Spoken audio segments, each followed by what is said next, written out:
안녕하세요. 책 한민국입니다. 오늘 소개할 책은 내 최고의 하루는 오늘부터 시작된다. 지은이는 브리에나 위스트, 출판사는 비즈니스 북스입니다. 책값은 16,500원, 360쪽, 초판 일쇄는 2022년 10월 14일입니다. 지은이 소개를 읽겠습니다. 브리에나 위스트, 50만 SNS 팔로워들에게 마법 같은 언어로 인생의 변화를 이끄는 법을 들려주는 시인이자 30살에 이미 전 세계 30개국에서 100만 부 이상의 책을 판매한 밀리언셀러 작가다. 미국 엘리자베스 타운 컬리지에서 영문학을 전공했다. 따뜻한 시선과 이성적인 태도를 지닌 저자는 특유의 다채롭고 현실적이며 위로 가득한 응원의 문장들을 SNS에 쓰고 있으며 글을 올릴 때마다 평균 3에서 5만 개의 좋아요가 달린다. 가장 높은 공감을 얻은 글들을 모아 내 최고의 하루는 오늘부터 시작된다를 펴냈으며 현재 아마존에서 2021-2022년 종합 탑 100위 베스트셀러, 독일 슈피겔 베스트셀러 누적 7주 1위를 기록 중이다. 지금부터 본문을 읽겠습니다. 생각이 실제를 만든다는 것은 정말 놀라운 일이다. 언어와 생각하는 능력 덕분에 우리는 마음속에서 어떤 세상을 창조할 수 있었다. 그리고 그 상상을 바탕으로 지금 우리가 살고 있는 세상으로 진화가 가능했다. 모든 위대한 대가들과 예술가, 혁신가, 발명가, 그리고 매일의 삶을 행복하게 사는 사람들을 살펴보면 대체로 공통된 생각을 통해 성공한 것을 알 수 있다. 최고의 경지에 오른 세계의 수많은 사람은 인생을 바꾸기 위해 자신의 생각을 바꿔야 한다는 사실을 이미 알고 있었다. 우리는 전혀 생각지도 못한 방식으로 어떤 일을 해야 하거나 새로운 무언가를 필요로 할 때 마음이 극도로 불편해진다. 하지만 이런 불편함은 생존과 진화를 위해 반드시 필요한 것이기도 하다. 익숙함이 아닌 불편함을 통해 인간은 조금씩 발전하고 성장해 나간다. 우리가 살고 있는 세상과 이 세상을 이루고 있는 모든 것은 기존의 방식으로는 생존할 수 없다는 두려움에 맞서기 위한 해결책에서 탄생했다. 인생에서 겪는 모든 문제는 결국 우리에게 더 큰 교훈을 주고 더 나은 삶을 살도록 길잡이 역할을 한다. 세상뿐 아니라 우리 자신을 변화시키는데 가장 기본이 되는 것은 생각의 변화다. 좋은 삶이란 무엇이며 어떤 기준으로 측정할 수 있을까? 좋은 삶의 척도는 사회 문화적 개념이며 이는 시간이 흐르며 변한다. 역사를 돌아보면 독실한 신앙심이나 다산 능력이 좋은 삶의 척도였던 때도 있었다. 하지만 지금은 다르다. 오늘날 우리는 개인의 성취를 기준으로 스스로 가치 있는 존재인지 아닌지 저울질한다. 인간은 이기적인 존재가 아니며 다른 이들과 어울려 살아가야 하는 존재다. 따분한 업무를 비롯해 모든 일은 결국 누군가에게 혹은 무언가의 보탬이 될 때 만족감을 느낄 수 있다. 그럼에도 인간은 이를 거스르고 개인의 즐거움을 극대화하기 시작했다. 공동체를 버리고 각자의 개성과 욕구에만 집착하는 것이다. 그 과정에서 열정은 정신과 영혼을 고갈시키고 있다. 우리의 정신은 극심한 스트레스를 받아 지치고 잔뜩 왜곡되어 있는 상태다. 그러면서 겉모습은 번듯한데 왜 마음은 공허한지 의문을 품는다. 동물은 다르다. 먹이를 얻거나 혹은 얻지 못하더라도 그 상황의 의미를 행복이나 불행의 개념으로 현실화하지 않는다. 사랑하는 짝이 떠나도 마음의 상처를 받을까봐 전전긍긍하지 않는다. 동물이 여전히 본능에 충실한 존재로 살 수 있는 이유는 선천적인 본능을 초월해서 고결한 존재가 되겠다는 욕망이 아예 없기 때문이다. 동물은 자신의 삶이 좋은 삶인지 아닌지 평가할 필요가 없으니 본능 이상의 것을 추구하지 않아도 된다. 인간은 어떤가? 본능을 뛰어넘으려 노력한다. 그래서 겉모습과 생각, 그럴듯한 이야기 등을 가지고 자신이 얼마나 좋은 삶을 살고 있는지 측정하는 잣대로 삼는다. 그 과정에서 매우 중요한 것들을 놓치기 때문에 항상 결핍을 느낀다. 현자들은 인간이란 단순한 일상을 살기 위해 고안된 존재라고 가르친다. 우리가 외적인 것에 더 집착하는 것은 내면에서 결핍을 느끼기 때문이다. 좋은 삶은 결과값이 아니라 변화를 추구하는 과정에서 얼마나 많은 경험과 깨달음을 얻었는지를 기준으로 측정된다. 자신의 감정을 이해하려고 노력하는 것은 매우 중요하다. 하지만 자신의 삶을 이해하려는 노력은 멈추는 게 좋다. 우리가 그 궤적을 이해한다는 것은 불가능하다. 이 세상에는 답이 없는 질문도 있게 마련이다. 당신이 당장 깨달아야 하는 것은 어떤 결과든 전적으로 당신에게 책임이 있다는 사실이다. 살다 보면 당신이 선택한 대로 이루어지는 일도 있지만 당신이 원하는 것과 정반대처럼 보이는 일도 일어난다. 당신이 선택하지 않은 것도 선택한 것만큼이나 중요하다. 그건 역시 당신의 책임이다.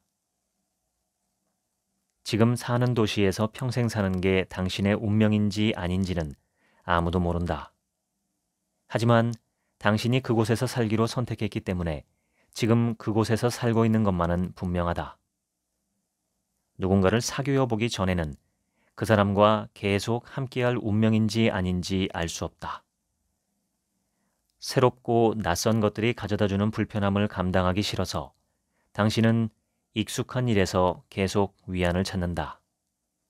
바로 그런 태도 때문에 더 좋은 것이라도 잘 모르거나 이질적이라고 생각되거나 당신의 기대에 맞지 않는다고 여겨지는 것을 앞으로도 계속 회피할 것이다. 행복한 삶은 자신이 가진 것을 이용해 열심히 살기로 선택하는 데서 시작한다. 때론 자신이 선택했음에도 결과가 좋지 않을 수도 있다. 행복은 그것조차 받아들이고 인정하는 데서 시작된다.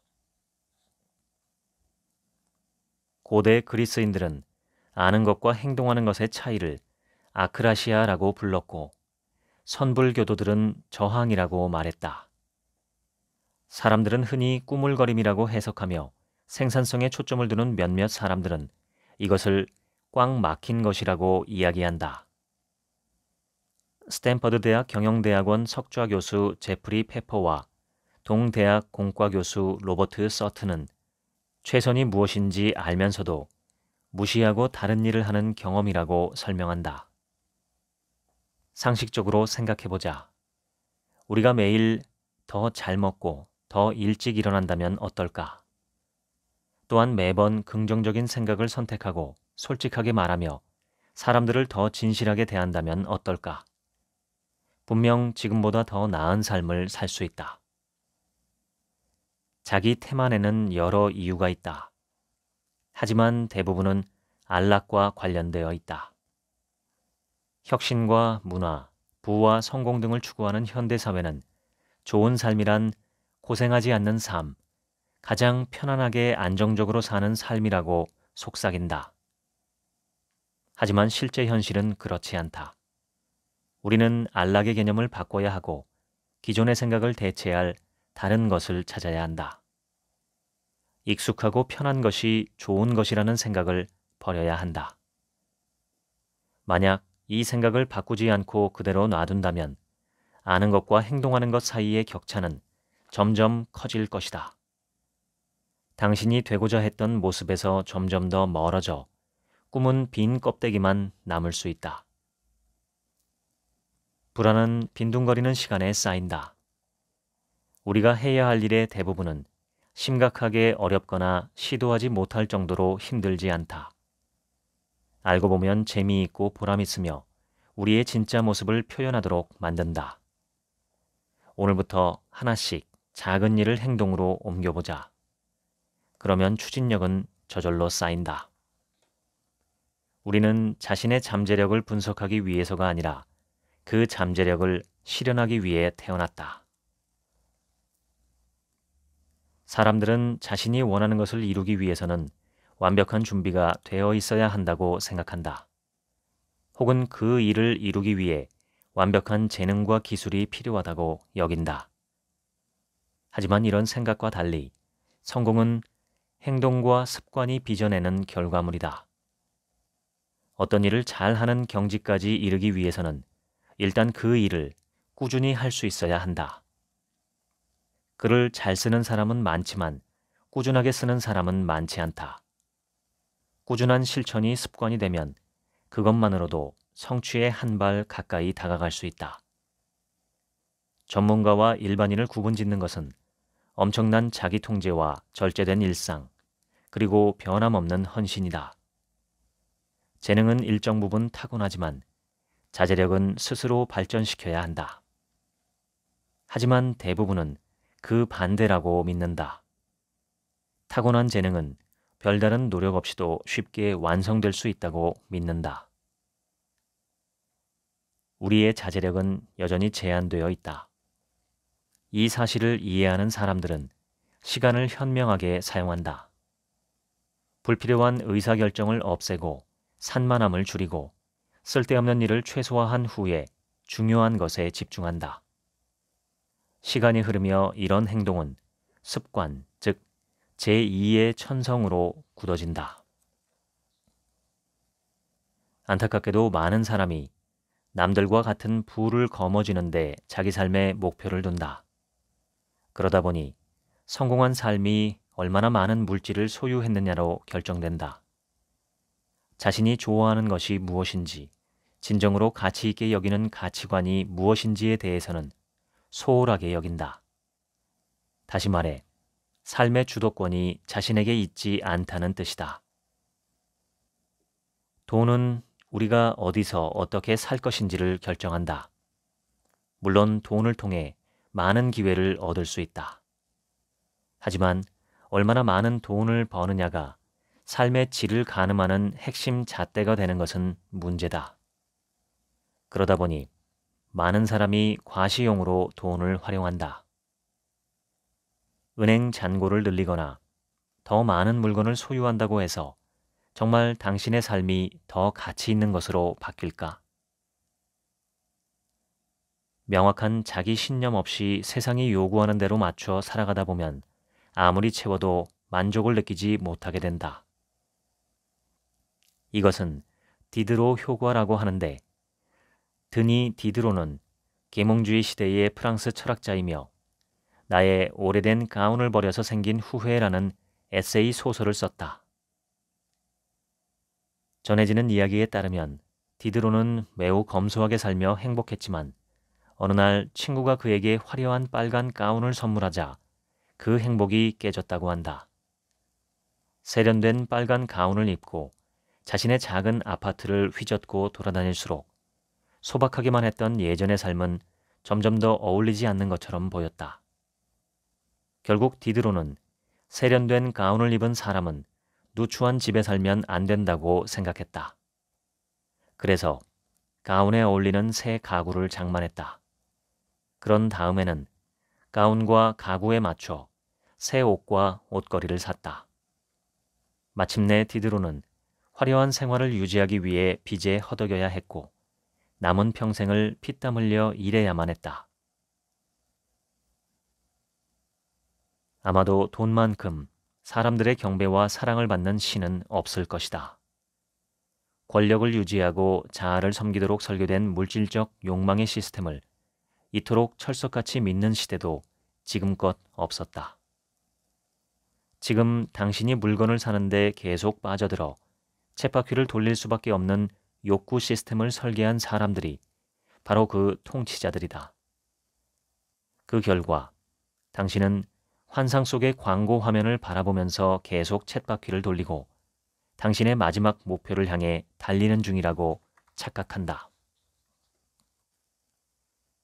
세상의 판도를 바꾸고 문화를 혁신하고 위대한 사상을 가진 인물들은 상아탑 속에서 살아가던 학자들이 아니었다.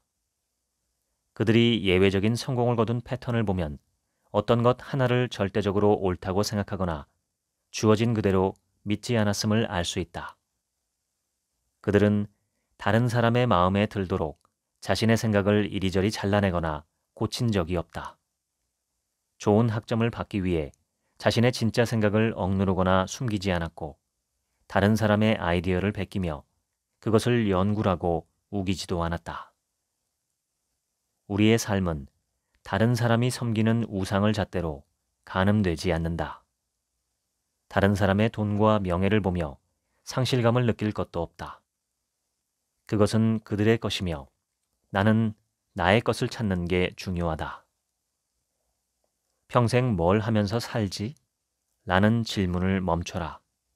대신 오늘 하루는 뭘 하면서 살까? 라고 질문을 시작하라. 현실에 안주하는 사람들은 계속 책을 읽거나 해답을 찾거나 뭔가를 추구할 필요가 없다. 그들은 성장할 필요가 없기 때문에 성장하지 않는 것이다. 슬프지만 중요한 사실 한 가지는 변하지 않아서 불편을 느낄 때 비로소 인간은 변화를 추구한다는 점이다. 좋은 일이 일어나려면 수천 개의 작은 혁명이 먼저 일어나야 한다. 내가 생각하는 것을 선택해야 한다. 누군가의 생각에 동의하지 않는다고 해서 그 사람에게 사과할 필요는 없다. 당신은 자신의 가족을 선택할 수 있다. 종교도 선택할 수 있다. 자신이 어떤 사람이 될지 매일 선택할 수 있으며 반드시 어제와 같은 사람이 될 필요도 없다. 굳이 다른 사람들이 편하게 느끼거나 이해할 수 있는 사람이 될 필요도 없다. 내 삶이 나를 규정하는 것이 아니라 내가 내 삶을 규정한다. 내가 인식하는 모든 것이 내가 어떤 사람인지를 투영한다. 삶을 바꾸고 싶다면 나 자신을 바꿔야 한다. 영원한 것은 아무것도 없다. 매우 끔찍한 기분도 영원하지 않다. 상황을 다르게 보기로 결심하는 것만으로도 경험을 바꿀 수 있다. 내 주변과 나를 중심으로 일어나는 일을 통제할 수는 없지만 그 일을 인식하고 반응하는 방법은 통제할 수 있다. 결국 내가 책임져야 할 것은 그게 전부다. 그동안 겪은 일이 지금의 나를 만들었다. 앞으로 겪을 일은 미래의 나를 만들 것이다. 지금 어디에 힘을 쏟느냐에 따라 인생이 달라진다. 내가 선택한 것이 나를 만든다. 방법은 항상 있다. 심지어 일말의 가능성조차 없는 것처럼 보일 때에도 하늘이 무너져도 솟아날 구멍은 늘 있다. 다양한 일자리와 새로운 아이디어, 어디든 당신이 거주할 집, 그리고 늘 동경하는 곳으로 1시간 안에 떠날 수 있는 비행기 등 돈을 벌고 직업을 갖고 사랑을 찾을 수 있는 방법은 항상 있다. 방법이 없어서 하지 못하는 게 아니라 마음속으로 할 수 없다고 생각해서 못하는 것뿐이다. 나는 할 수 없다는 당신의 생각이 미래의 가능성을 가로막는다. 모든 것을 너무 심각하게 여기지 마라. 어차피 그 수렁에서 빠져나갈 사람은 아무도 없다. 우리는 삶을 너무 심각하게 받아들인다. 몇백 년만 지나면 우리 대부분은 완전히 잊힐 것이다. 그렇다 해도 우울해할 필요는 없다. 사랑을 나눠주고 진심으로 하고 싶은 일을 하자. 어차피 나중엔 아무도 우릴 기억하지 못할 테니 하루하루를 최선을 다해 의미 있게 보내는 것이 중요하다. 상처받지 않기로 선택하라. 그러면 당신은 상처받지 않을 것이다. 상처받았다고 느끼지 마라. 그러면 당신은 상처받지 않은 것이다. 마르쿠스 아우렐리우스. 걱정이 있어 다른 사람에게 조언을 구할 때 상대방이 어떻게 대답해 주기를 바라는지 자신에게 먼저 물어보라. 바로 그 대답이 당신이 자신에게 하고 싶은 말이다. 예상치 못한 일을 하라. 여행을 예약하고 마음에 안 드는 사람과 데이트하고 문신을 새기고 좋아하지 않을 거라 여겼던 분야에서 새로운 일을 찾아보라. 자기 자신이나 자신의 인생에서든 간에 잘 몰랐던 어떤 면을 스스로에게 보여주어라. 오랜 시간을 들여 나와 내 인생을 분석하며 깨달은 점이 있다. 내가 가진 모든 문제의 핵심은 결국 하나로 귀결된다는 것인데 바로 불편을 어떻게 감당해야 할지 잘 모른다는 점이다. 예전에 나는 현재의 삶을 목적지에 가기 위한 준비 과정으로 여기며 인생 전체를 기다림의 게임으로 만들었다. 본편은 없이 늘 예고편만 있는 것과 같았다. 나는 이제야 그런 태도가 잘못됐음을 알고 거기서 벗어났다. 이런 문제는 동화 속 해피엔딩을 꿈꾸는 데서 비롯된다.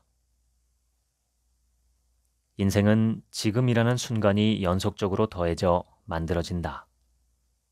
모든 시간이 연결되고 뭉쳐져 인생이 된다.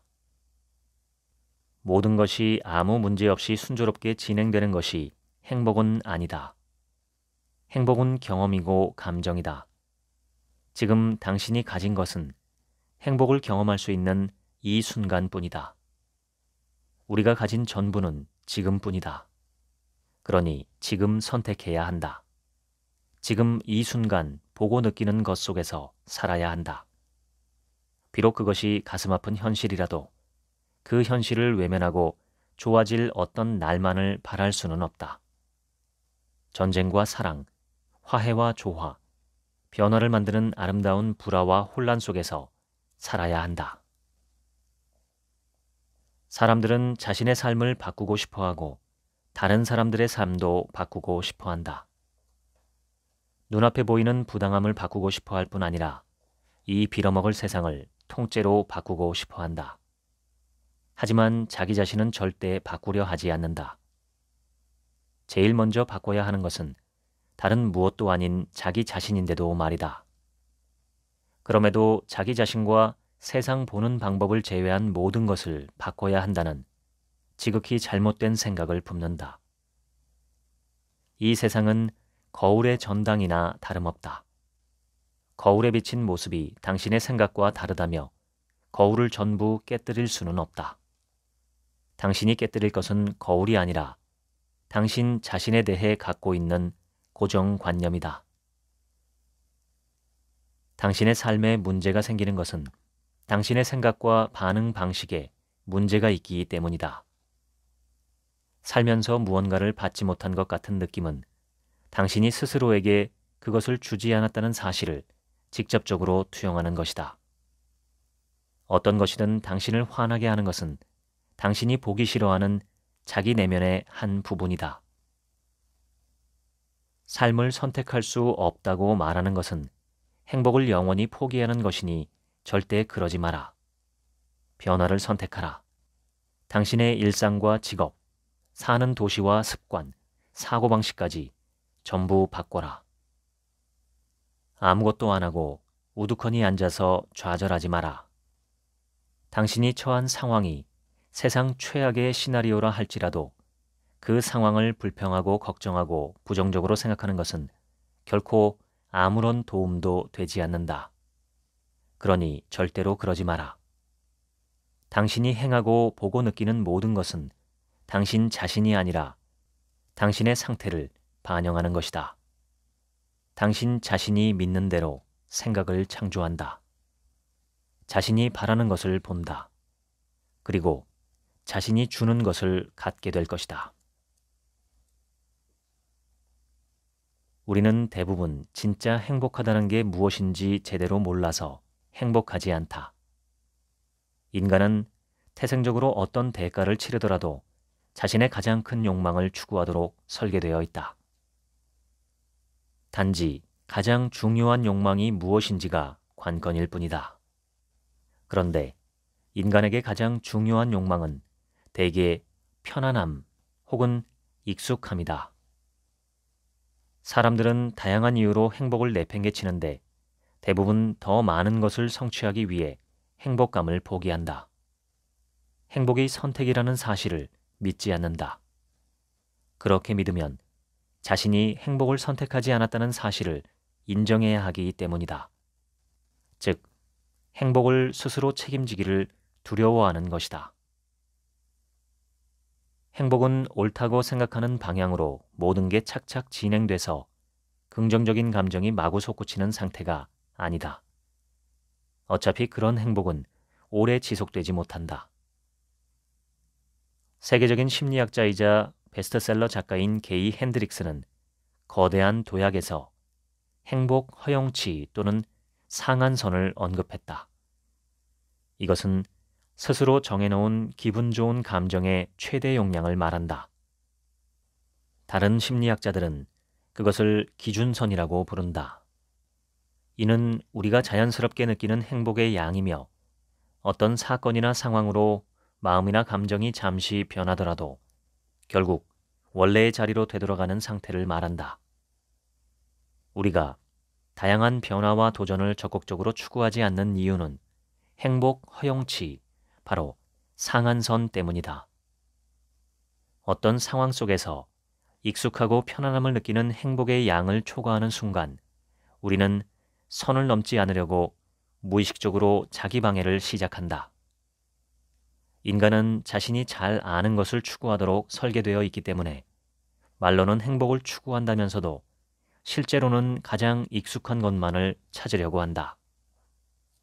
그리고 그 생각을 현실 속의 어떤 대상에게 계속 투영한다. 사람들은 대개 자신이 잘 모른다는 약점보다 잘 안다는 편안함을 선호한다. 인간은 편안함과 소속감 속에서 행복을 추구하려 한다. 그래서 늘 알던 세계에서 벗어나지 않는 것이다. 우리는 무엇을 해야 할지 몰라서 또는 자신이 누구인지 몰라서 꾸물거리는 게 아니다. 무엇이 옳은지, 장단기적으로 봤을 때 무엇이 최선인지 알면서도 일단 반항한다. 본능이 우리를 향해 최선을 선택하라고 외치지만 귀를 닫는다. 마음을 불편하게 하고 끝내 고통을 초래하는 가장 일반적인 원인은 아는 것과 행동하는 것 사이의 격차다. 전통 선불교는 성취를 바라는 것은 아직 성취하지 못했다는 뜻이며 행복은 바깥에서 추구하는 것이 아니라 당신이 행복 그 자체가 되는 것이다 라고 말한다. 대체의학자 앤드류 웨일은 이렇게 말한다.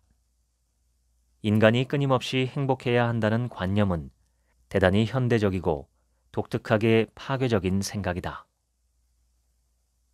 행복을 추구하는 노력을 절대 멈추지 않기 때문에 우리는 늘 성취감의 부족으로 허우적댄다. 구멍난 그릇에 아무리 물을 부어도 채워지지 않는 것처럼 말이다.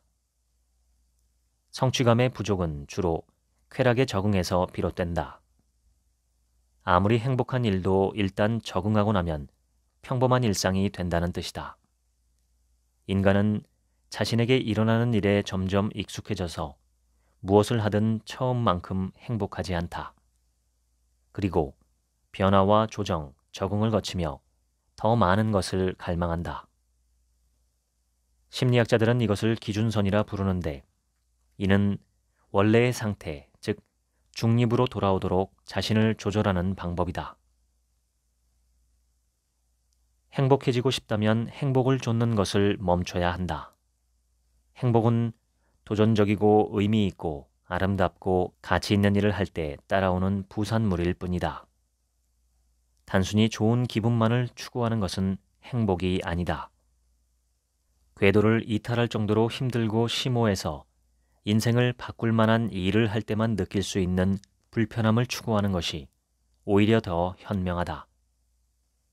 균형감 있는 삶이 당신을 행복하게 해줄 거라 믿으며 좋아하지도 않는 것에서 균형을 잡기보다는 차라리 저울을 뒤집어 버리는 게 더 지혜롭다. 너무 힘들어서 자신이 연약하고 미숙한 존재라고 느끼게 하는 일을 하는 것이 그런 일을 피하는 것보다 더 현명하다. 결국 고통을 피하는 것은 행복을 피하는 것이다. 당신의 뇌는 좋은 것과 나쁜 것을 구별할 수 없다. 그냥 편안한 것과 불편한 것 정도만 안다. 범죄자들이 자신의 행동을 결코 잘못이라고 생각하지 않고 정당하다고 여기는 이유도 이것 때문이다. 누가 봐도 나쁜 일을 저지르면서도 기분 좋다고 혼동하는 것 또한 바로 이런 이유 때문이다. 진정한 안전지대는 없다. 우리는 편안함이 우리에게 안전을 보장한다고 믿지만 지금 우리가 사는 세상에 진정한 안전지대는 없다. 미지의 세상으로 발을 내딛는 것만이 당신이 성장할 수 있는 유일한 길이다. 삶은 우리가 상상하는 것보다 훨씬 더 멋진 가능성의 세계로 우리를 이끈다. 하지만 당시에는 그런 도전이 더 좋은 것이라는 사실을 잘 알지 못한다. 대부분의 사람은 더 이상 견딜 수 없을 정도가 되어야 변화를 추구한다. 인정하기 어렵지만 편안함이라는 것은 존재하지 않는다. 인생의 목적은 확실한 것을 추구하는 데 있지 않다. 되든 안 되든 일단 시도해 보는 데 있다. 아무도 미래의 일을 확신할 수는 없다. 그저 최선을 다할 것이라는 자신의 선택을 확신할 수 있을 뿐이다. 따라서 자신의 삶을 사랑하는 사람들은 되든 안 되든 일단 부딪혀 본다. 내 것이 아님을 알면서도 욕심이 나는 것이 있다. 사랑하면 안 되는 대상임을 알면서도 놓치면 죽을 것만 같은 사람이 있다. 내 것이 아닌 것을 손에 쥐려는 이유는 무엇일까? 내 것이 아니라는 사실 그 자체 때문이다. 사람들은 자신이 갖고 있는 것에는 가치를 부여하지 않는다. 어차피 내가 갖고 있기 때문이다. 대신 자신에게 없는 것을 손에 넣기 위해 집착한다. 내가 운명적으로 쟁취할 것이라며 헛된 환상을 품는다. 우리는 항상 자신이 갖고 있지 않은 사랑을 추구한다. 자신에게 없는 것을 갈망한다. 분명하지 않은 것들을 증명하려고 애쓴다. 당신을 아프게 하는 건 사랑이 아니라 사랑이 어떤 모습이어야 한다고 규정한 당신 혼자만의 집착이다. 사랑이 어떠해야 한다고 그 모습을 규정하고 자신이 규정한 환상에 집착하면 그 굴레에 갇혀 결코 진정한 사랑을 찾을 수 없다. 행복 또한 마찬가지다. 행복이 어떤 모습이어야 한다고 규정하고 그것에 집착하면 진정한 행복을 찾을 수 없다. 우리는 새로운 것에 집착함으로써 결국 손에 쥐고 있는 것마저 잃는다. 어떤 것을 우리의 운명으로 만들기 위해서는 외부에서 빛을 찾지 말고 우리 자신이 빛이 되어야 한다. 마음 챙김은 영원히 채워질 수 없는 인간의 불만족을 다루기 위해 고대의 수행법을 현대에 적용한 것이다. 매 순간을 인식하라. 지금 이 순간을 살아라. 매일 경험하는 모든 감각을 의식하라 등의 개념으로 요약될 수 있다. 우리는 다가오는 매 순간을 인식하거나, 즉 마음 챙김을 하거나, 아무 생각 없이 흘러가게 내버려 두거나, 즉 마음 놓침을 하거나, 둘 중 하나를 선택한다. 나는 우리가 정말로 집중해야 할 것은 마음 챙김보다 마음 놓침이라고 생각하지만, 마음 놓침은 모든 것을 시시콜콜 따지지 않는다는 의미 정도로 이해해 주길 바란다. 우리는 우리가 생각하는 대로 된다. 그런데 아이러니하게도 중요하지 않은 것들에 대해 너무 많이 생각한다. 반면 불확실하며 불편하고 여전히 잘 모르는 영역이지만 최고의 결과를 낳는 것들, 즉 인간의 이해력을 넘어서는 것에 대해서는 생각해 볼 여지를 남기지 않는다. 불필요한 것에 연연하고 정말 중요한 문제들을 고민해 보지 않는 것은 너무도 안타까운 일이다. 인간이라는 존재 자체가 불확실하므로 우리는 잘 모르는 것에서 느끼는 불편함을 받아들이고 그 안에서 안정을 찾아야 한다. 머리에서 벗어나 가슴으로 들어가야 한다.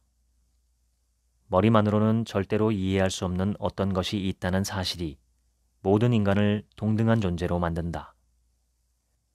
머리로 이해할 수 없는 것까지 이해하려고 자질구레한 것까지 시시콜콜 묻고 따지는 행위를 멈춰야 한다.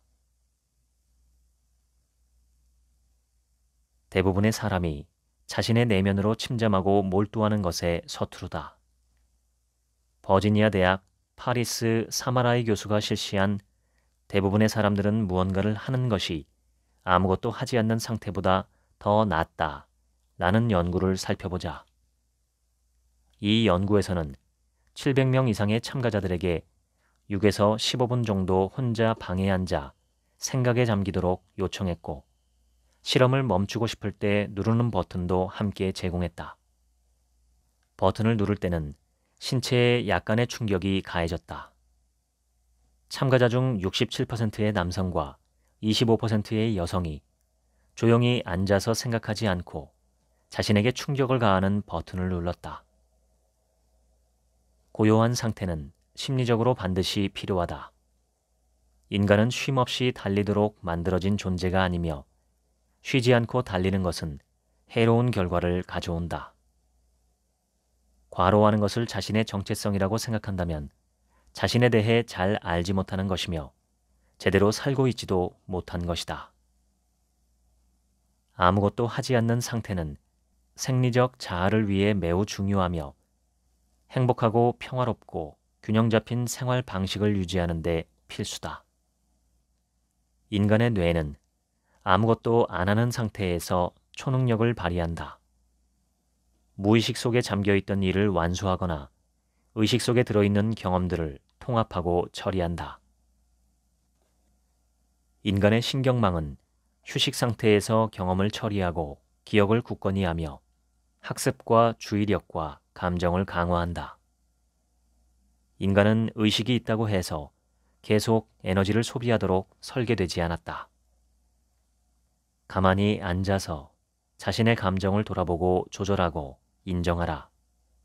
그럴 시간을 갖지 않으면 부정적인 감정을 더욱 강화하는 셈이 된다.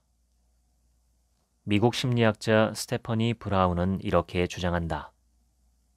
생각과 감정은 당신의 발목을 잡고 일에 방해가 될 뿐이라는 믿음이 세상에 널리 퍼져 있다. 그러나 실제로는 정반대다. 대체로 심리치료사들은 부정적인 감정을 억압하는 것이 그 감정에 더 큰 힘을 준다고 말한다. 창의력을 꾸준히 발휘하고 혁신적이며 독특한 아이디어를 개발하는 사람들은 자신이 당면한 일에 집중하기보다는 정해진 틀에서 벗어나 잠깐씩 멍한 상태로 자신을 둔다는 사실을 수많은 연구가 말해준다. 아인슈타인은 이것을 거룩하고 직관적인 마음이라고 불렀다. 또한 합리적인 사고방식을 가리켜 거룩하고 직관적인 마음을 섬기는 종이라고 표현했다. 간간히 휴식을 취하며 어떤 목표를 향해 전진한다면 자신이 하고자 했던 것을 성취할 가능성이 더 높아진다. 아무것도 하지 않는 것은 절대적으로 필요하다. 멍 때리는 것은 우리 뇌에 반드시 필요한 일이다. 빈둥거림이 제공하는 내면의 고요함은 자신의 삶에서 한 발짝 물러서서 삶 전체를 바라보는데 필수 조건이다.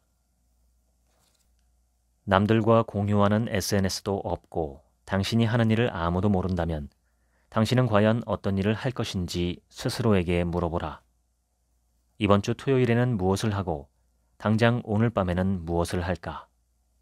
직장 생활의 목표는 무엇일까?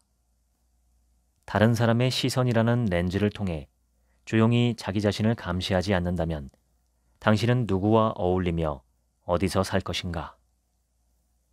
돈에 얽매이지 않고 무엇이든 할 수 있다면 당신은 과연 어떤 일을 할 것인지 자기 자신에게 물어봐야 한다. 이런 질문은 중요한데도 많은 사람이 무시해버린다. 질문의 진위를 이해하지 못하기 때문에 무시하는 것이다. 이런 질문들에 답하는 것은 중요하다.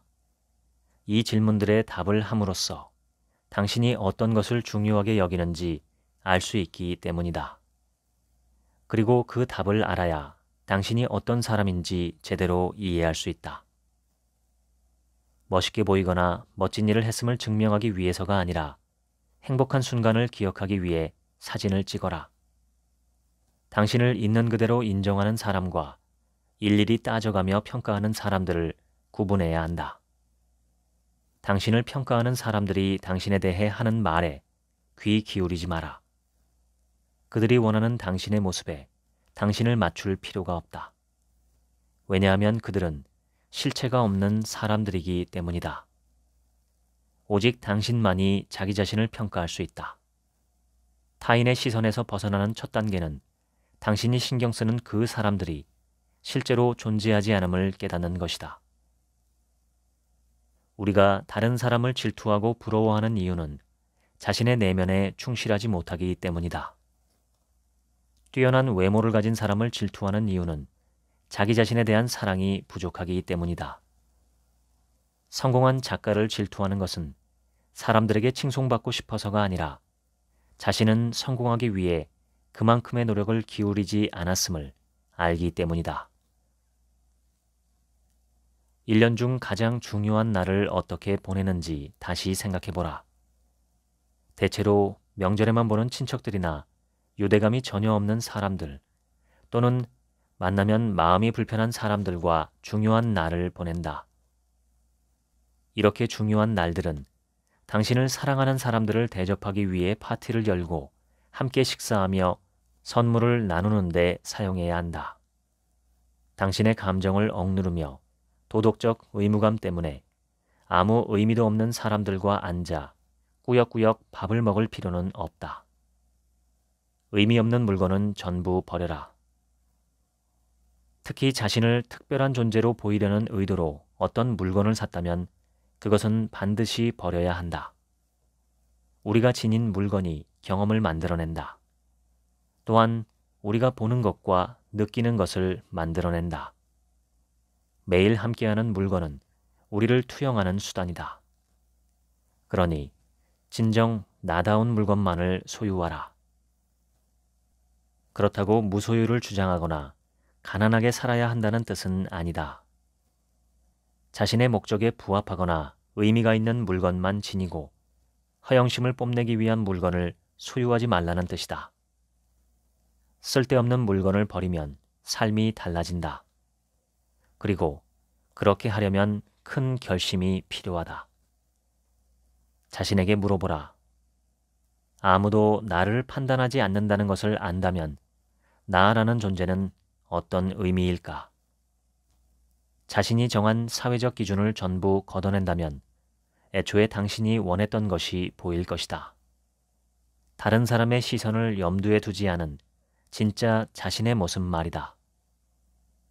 지금 당신의 삶은 남들에게 사랑받기 위해 멋지게 포장한 삶으로 만들어진 가짜 삶이 아닌지, 진짜 삶은 어디에 있는지 생각해 봐야 한다.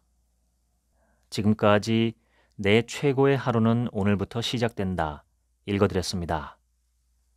지금부터는 제 얘기입니다.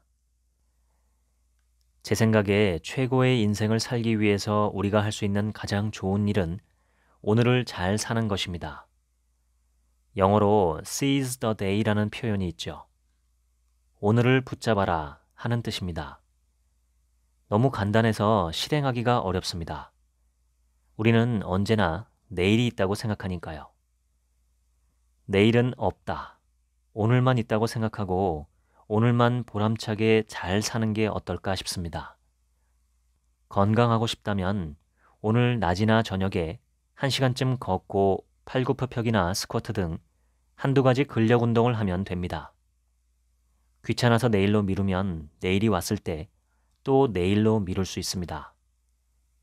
한 번 미룬 것은 2번 미루기 쉽고 2번 미루면 3번 미루는 것은 더 쉽습니다. 다이어트에 성공하고 싶다면 오늘만 식사량을 절반으로 줄이고 정크푸드를 피하면 됩니다. 내일부터 해야지 하고 하루 미루면 내일이 되었을 때 실제로 하기보다는 과거에 했던 대로 또 미룰 가능성이 큽니다. 피곤하지 않고 활기찬 삶을 원한다면 오늘 밤에 일찍 잠들고 7시간 이상 푹 자면 됩니다. 스마트폰을 보거나 드라마를 보고 싶다면 그건 내일 하겠다 하고 미루면 됩니다. 내일이 되면 또 내일 하겠다 하고 미루는 겁니다. 좋은 것은 오늘 당장 꼭 하고 안 좋은 것은 무조건 내일로 미루는 것. 상당히 좋은 방법입니다. 담배를 끊는 가장 좋은 방법은 오늘만 담배를 만지지 않는 것입니다. 그리고 내일이 오면 다시 오늘 하루만 담배를 만지지 않겠다고 결심하는 것입니다. 이것은 미국의 금주 동맹 AA가 수많은 알코올 중독자들을 건져낸 방법입니다. 평생 또는 1년 동안 술을 끊어라 하면 너무 힘들게 느껴지니까 하루만, 일주일만, 한 달만 하는 식으로 기간을 쪼개어 도전하게 만들었습니다. 그러면 사람들은 달성합니다. 가족들과 행복하게 살고 싶다면 오늘 10분만이라도 대화하면 됩니다. 어렵다면 3분만이라도, 그럴 시간도 없다면 딱 1분만 대화하면 됩니다. 명상을 처음 시작할 때 저는 목표를 하루 1분으로 잡고 시작했습니다. 그리고 다음 날은 2분, 그 다음 날은 3분 하는 식으로 하루에 1분씩만 추가했습니다. 시간을 아주 적게 들이더라도 매일매일 빠지지 않고 반복하는 게 핵심입니다. 그러면 시간은 저절로 늘어납니다. 인간은 습관의 동물이기 때문이죠.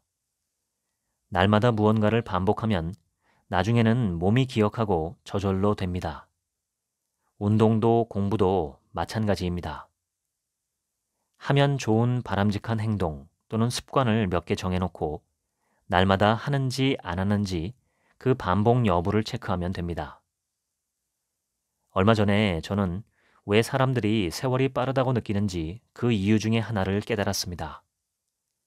하루 24시간 중에서 먹고 자고 싸고 휴식하는 12시간 정도를 빼면 우리의 심신이 건강하게 깨어있는 시간은 불과 하루의 절반인 12시간 정도입니다.